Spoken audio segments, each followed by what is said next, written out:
everybody, and welcome to another hair-raising, fun-filled, expeditious episode of Radiorama, where, as the name implies, I show you how to work on radios. And today we have a Zenith model 4G903. It is a portable slash plug-in radio. This entire cavity down here, you could buy a pretty large battery. A lot of these battery-powered sets came with two different sizes of battery. You have the high voltage B plus battery. That'd be, let's see, what does it call for as far as battery?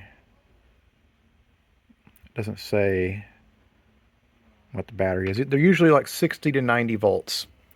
And then you'd have a second battery, which would be for the tube filaments. And these are anywhere from 1 to 3 volt tubes. You really won't see the filament glow unless you take it into a dark room. These portable battery-powered tubes came out just right before World War II, at least World War II for the U.S. And they are pretty neat. Because of the low voltage filaments, they turn on almost immediately. They don't seem to have the long life expectancy of their higher filament brethren, but it's interesting because the high voltage part of the battery can last for a very long time, in excess of 100 hours or more. The batteries that tend to fail are for the filaments. I'm not sure how long the combination battery, obviously this battery had several different voltages coming out of it. I'm not sure how long that would have lasted. But I did an experiment. I had another radio that ran on flashlight batteries for the filaments, and then I had a separate 90 volt battery that I made out of a bunch of 9 volt batteries stuck together, and it went for over 100 hours. This model does not work. I've already tried it out, and it hums, and no, I'm not going to demonstrate that because these tubes are very fragile. This is a cute design. The set turns on when you open up the top. And luckily, the tortuously routed dial string is not broken. I've had one of those break, and it's a nightmare to try to fix. Anyway, there's a switch. I believe it's activated here that turns the set off and on. So you don't turn it on with the knob. It's been a while since I've worked on one of these. They are difficult to work on because you've got quite a few different values that are in this electrolytic can, this black cardboard thing, and there's very little room to fit them in. The other thing I looked for was to see, does the set have a 1L6 tube? 1L6 tube was not manufactured that long, and so there's not a lot of replacements out there, and as a result, a 1L6 tube, if you have to buy it, can cost more than the radio is worth. That's why sometimes some of the Zenith transoceanics, if they have a 1L6 in them and that they're at one of our shows, we'll take the 1L6 out and put it at the front so people won't grab them. Sad to say, we do have people that like to come in and steal stuff from us, which is a special place in warmer parts of hell for people like that. So first things first, I am going to remove the chassis. And I'm trying to remember, again, it's been a while. I believe the antenna, where is the antenna in this thing? I think it's in the top here. If it's not there, then maybe it's inside this flippy thing. I think, you know what? I think there's a ferrite rod in the top up here. We'll find out once I start loosening the chassis. Well, I'd forgotten that basically this whole thing comes out in one piece, and you can see here's the antenna wire going to the ferrite rod inside, and you can just see like how wonderful that tuning string is. It's just like, oh man, talk about fun, fun, fun. I'm glad it's not snapped, and I hope it does not snap while I'm working on it. What I need to do is either find a schematic or see if I can see what the values are on this electrolytic. Usually they're printed or embossed on the sides, and I'm not really seeing anything. I see a Zenith logo.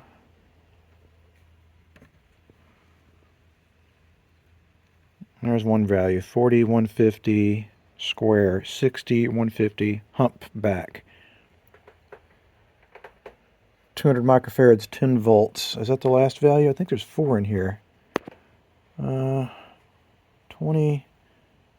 microfarads, 150. So 60, 40, 20, all at 150, 200 microfarads at 10 volts. So I'm going to replace all of these with 47 microfarad caps except for the 201. That'll do me just fine. You've got these things kind of doesn't matter. Besides, the newer capacitors are such low ESR. They're going to smooth out your AC even a little bit better than the originals. So all I want to do is remove the bottom and see what's going on underneath, see how hard or easy it's going to be to access this. It could be, I've also found that, I guess I want to be tooting my own horn a little bit, but I've come across models that in the past I thought were very, very difficult to work on because I didn't have as much experience.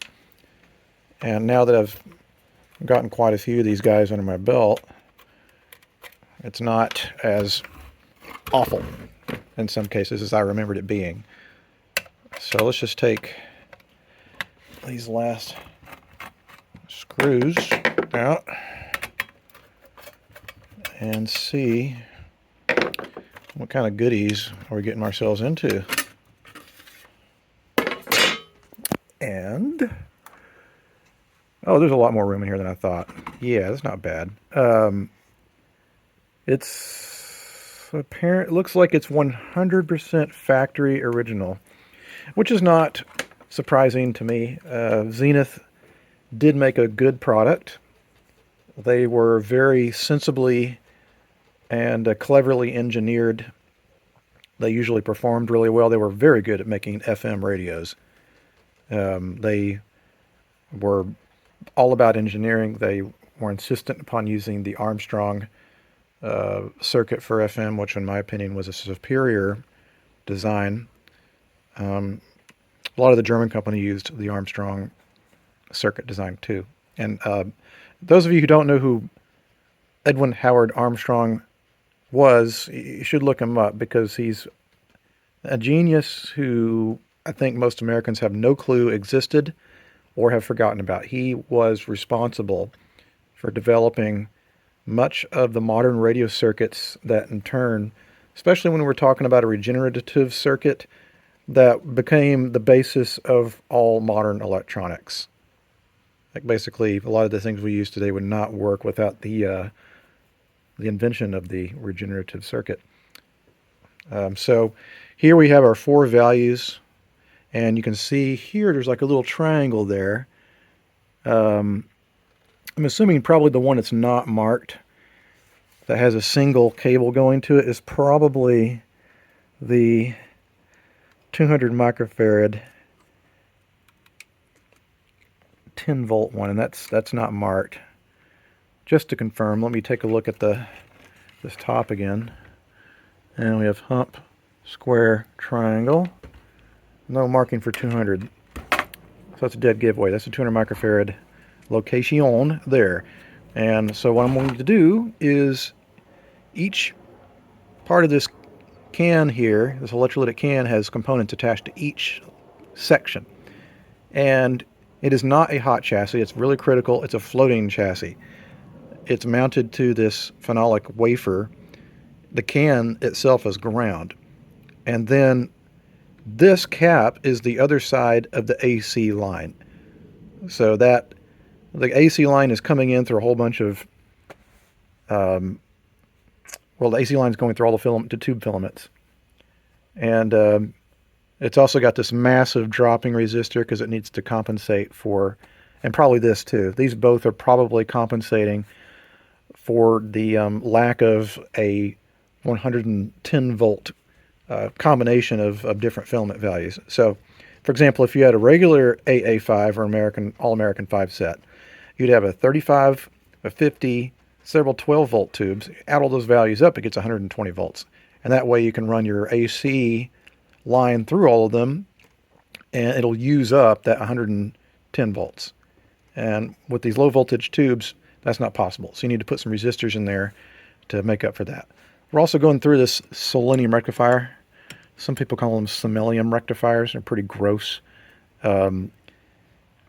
There's people that say you should replace them every single time.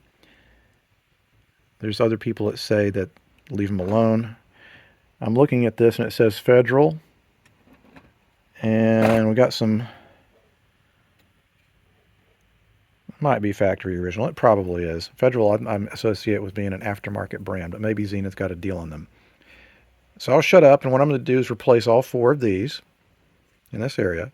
And this guy especially, we're going to replace that with a special cap meant for adding safety in the form of lowering the potential current getting to that chassis.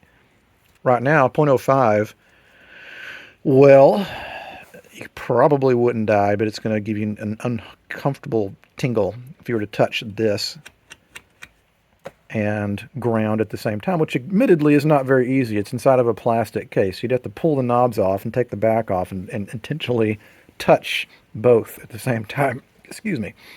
But because we're a nonprofit museum, we have to make all different safety considerations. If it was my radio, I wouldn't care. It's like if it's just for me, I'd probably leave it just like it was. I would put an 05 rated cap in there because then that won't interfere with the set's reception. But for a set that's going to go out into the wild, we have to do this. Okay, so I've replaced all the electrolytics and the safety cap. That's the X2, Y2 across the line cap rated at 0.01 microfarads. So that kind of cap will split open if it gets struck by lightning or something horrific happens, and that's good because that means that it's not going to fuse and you won't get like a permanent hot chassis situation, which would be dangerous.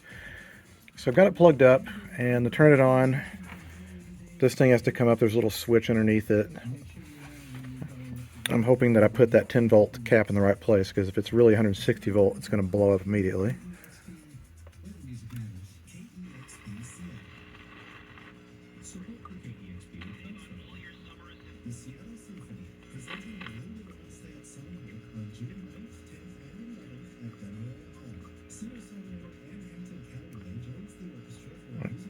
Seems to be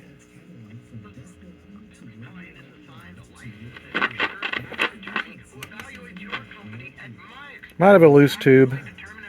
Seems to be working, but it's real quiet. Truth is, I could have been avoided. If you'd only called It's Just Lunch, you'd have met with a dating professional who could have arranged a fun, no-pressure date with someone who'd actually be you. Oh, I bet that one's a doctor. Doctors are sexy, don't you think? Alright, we had a loose tube up here.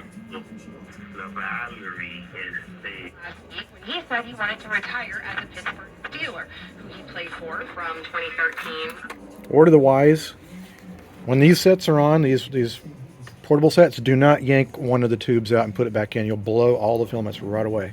Okay, so the rest of the capacitors are replaced. So I'm going to make sure there's nothing touching in here. Then I'll test it to make sure it works. I think it'll still work, but who knows. Sometimes I'm very confident in myself, and that confidence tends to lead to ruin. Alright, here goes nothing. Go ahead and turn it on. Toll-free number has been established so you can stop penalty fees, avoid liens. 355 833. Is the Bay Area's business? I can't fill that void. Pretty sensitive radio. I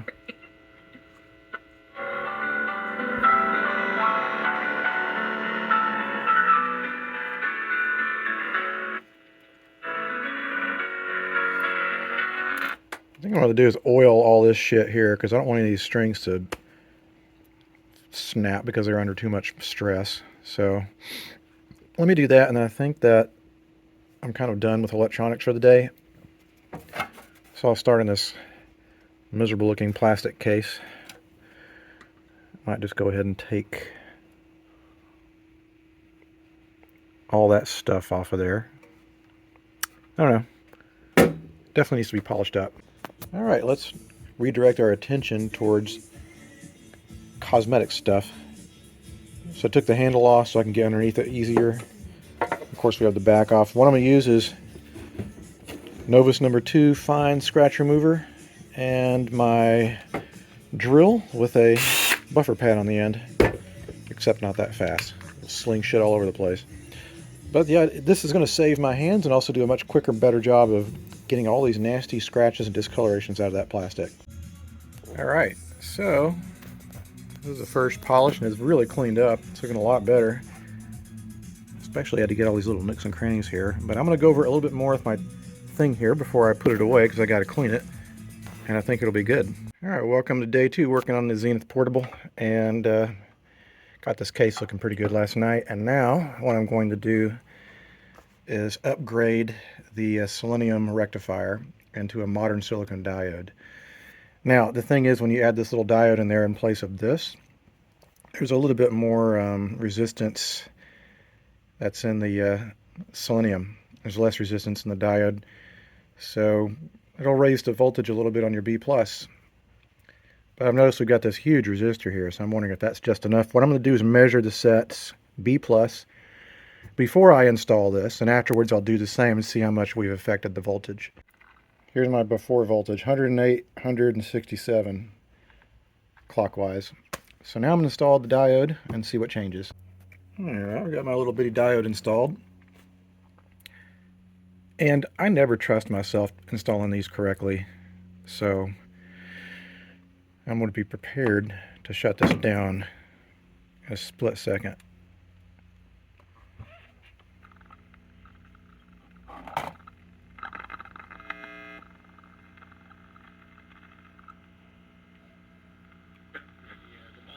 Alright, I installed it correctly. I'm going to check for my B+.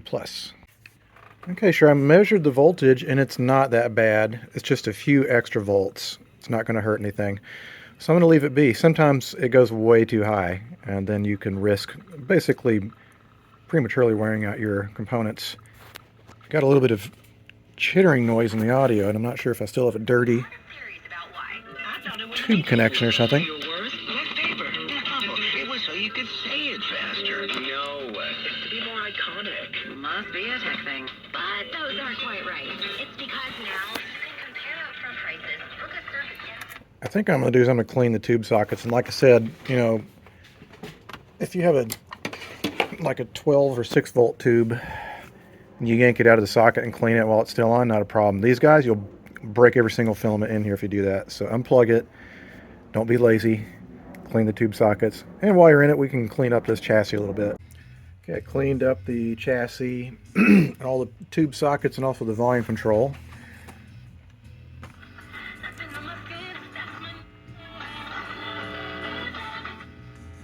And I like the Brewers tonight. They let me down last night. Took an early Universities, Columbia and NYU. Brindando información muy, pero muy valiosa. Then we wouldn't have spiritual life. Therefore,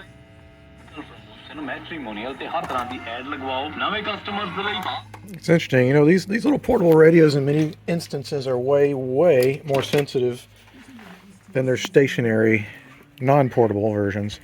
It's because the engineers and the company knew that when someone's carrying a radio around, it sure as hell has got to be a lot more sensitive because it's going to encounter a lot of interference. You know, cars, metal objects, electronics, the weather, you know. So these are a lot more sensitive. I think in many cases they were the same or more than the stationary ones. Okay, next thing. I'm going to add the oh so famous and controversial audio input feature. Because, let's face it, not a lot of music to listen to on AM these days. So, in order to prevent these from becoming shelf queens, just sitting around and collecting dust on someone's shelf, we add these audio features where you can run a 3.5 millimeter jack. Just run it off the top of the volume pot here, and then we'll need to make a switch between the IF signal and the volume pot so you can turn the the radio signal back on and off. All we're doing is we're tapping into the set's amplifier section, that's all. So, I mean, if someone gets this in the future and they're like, oh, I need to undo it, you can. 5 minutes. back to being just a regular radio. So what I need to do is run an audio through this guy. This is an isolation transformer. And one side is 110 volts, that's primary. The secondary output is 6 volts. When I have the primary going through the volume control. And then we'll have the secondary, that'll be the right and left channels for the audio.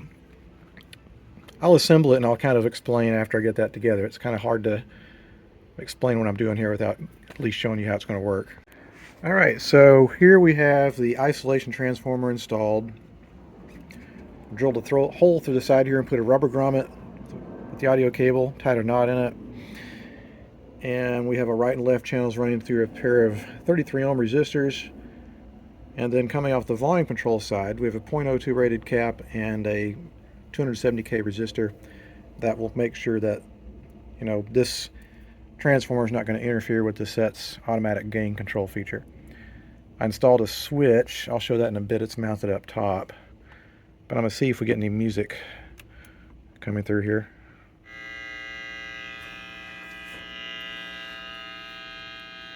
Well, I don't hear anything.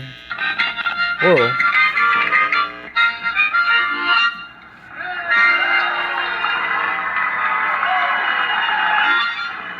That's live music playing on a radio station being simulcast through my Bluetooth. So that's pretty ironic. Let me flip it up and make sure the switch that turns the IF on and off still works. Active ingredients found in plant. Okay, so can turn the radio off and on. And then we plug this guy back in. Whoops.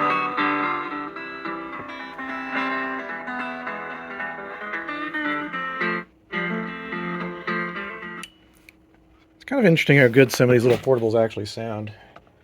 And of course it'll sound a lot better when it's put back in the cabinet. It's going to resonate a little bit more. Stop filming.